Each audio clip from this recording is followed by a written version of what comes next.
Bismillahirrahmanirrahim. Assalamualaikum warahmatullahi wabarakatuh. Perkenalkan, nama saya Ramadhani, NIM 130-2020-0237, kelas komputasi paralel.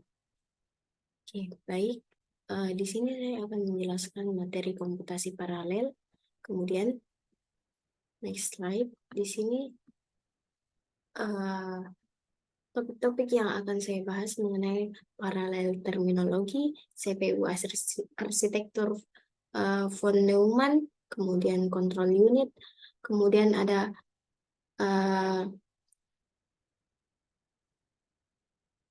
arithmetic logical unit atau ALU, kemudian register, kemudian ukuran kinerja komputasi paralel. Kemudian next slide di sini. Nah, sebenarnya apa sih itu paralel terminologi? Di sini proses penggunaan beberapa sumber daya komputasi secara bersamaan untuk menyelesaikan tugas tertentu.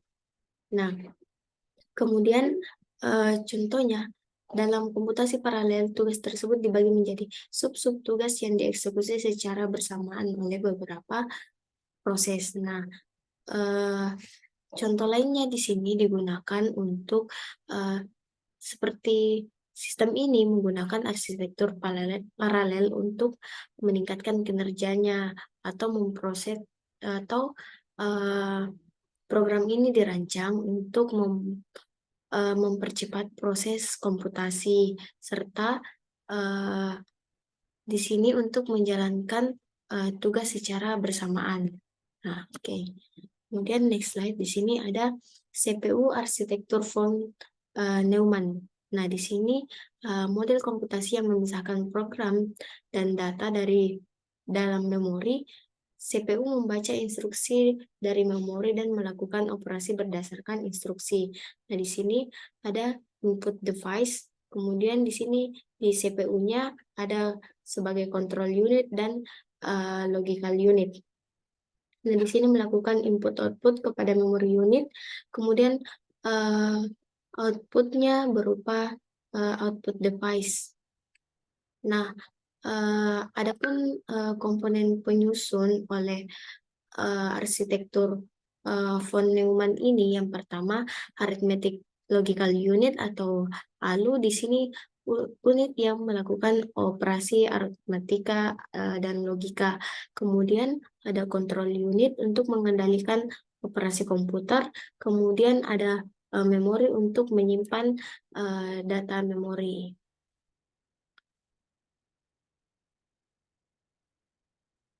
Nah, kemudian CPU pada komputer ini menggunakan arsitektur von Neumann. Nah, ALU dan CPU bertanggung jawab untuk melakukan operasi aritmetika logika. Kemudian CPU dan CPU bertanggung jawab untuk mengendalikan operasi komputer. Nah, kemudian memori pada CPU digunakan untuk menyimpan data program. Kemudian next slide, di sini ada control unit, bagian dari CPU yang menginterpretasikan instruksi dan koordinasi operasi komputer. Nah, kemudian control unit di sini unit yang mengendalikan operasi komputer. Control unit atau CU di sini bertanggung jawab untuk menerima instruksi dari program, kemudian menginterpretasikan instruksi yang diterima dari program, kemudian menjalankan instruksi tersebut. Kemudian CU juga bekerja berdasarkan siklus fetch decode atau fetch decode execute pada siklus fetch. Kemudian CU mengambil instruksi dari memori pada siklus decode. Kemudian CU menerjemahkan instruksi tersebut menjadi bentuk yang dapat dipahami oleh ALU atau arsitektur arithmetika logical unit.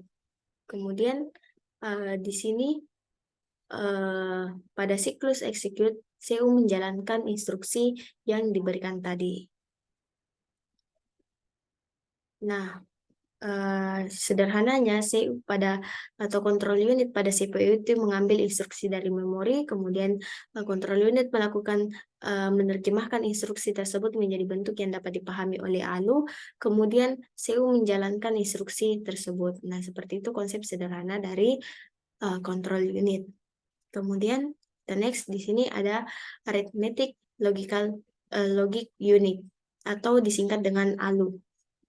Nah, di sini bagian dari CPU yang melakukan operasi aritmetika penjumlahan, pengurangan, perkalian, dan pembagian, dan operasi logika lainnya seperti AND, OR, NOT, atau NOT dan XOR. Kemudian di sini contohnya, ALU pada CPU itu untuk melakukan operasi penambahan untuk menghitung hasil penjumlahan dua bilangan. ALU pada CPU juga melakukan operasi logika untuk memeriksa apakah dua bilangan tersebut sama. Nah, kemudian ada register.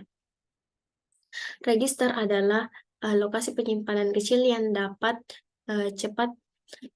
kecil dan cepat di dalam CPU. Mereka menyimpan data yang sedang diolah atau hasil dari operasi.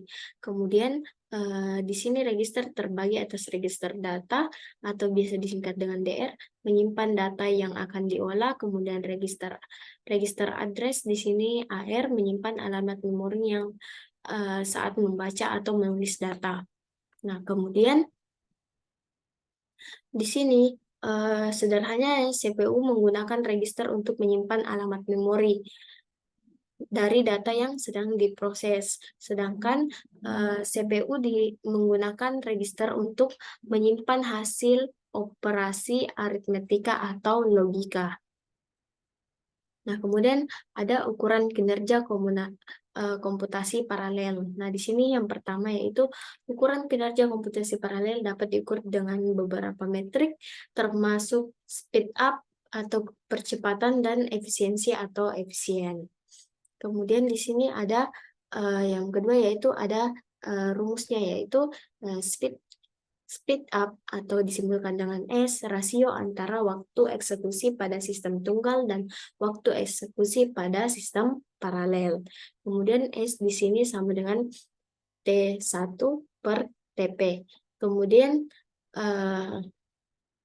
efisiensinya di situ disimbolkan dengan E, rasio antara speed up dan jumlah prosesor. Nah, di sini efisiensi sama dengan speed up per jumlah prosesor. Oke, kemudian di sini contohnya speed up program ini adalah 10 kali. Artinya program dapat dieksekusi 10 kali lebih cepat secara paralel dibandingkan secara serial. Kemudian efisiensinya di situ, efisiensi program ini adalah 80%. Artinya program menggunakan 80% dari sumber daya yang tersedia. Kemudian ada pun yang disebut dengan throughput. Program ini adalah 1000 tugas per detik. Artinya program dapat menyelesaikan 1000 tugas dalam 1 detik. Oke, demikian materi tentang paralel terminologi, ada CPU arsitektur von Neumann, kemudian ada control unit, aritmetika logika unit, atau disingkat dengan ALU, kemudian ada register, dan ukuran kinerja komputasi paralel. Oke, mungkin itu saja dari saya. Kurang dan lebihnya mohon dimaafkan. Semoga bermanfaat. Semua wassalamualaikum warahmatullahi wabarakatuh.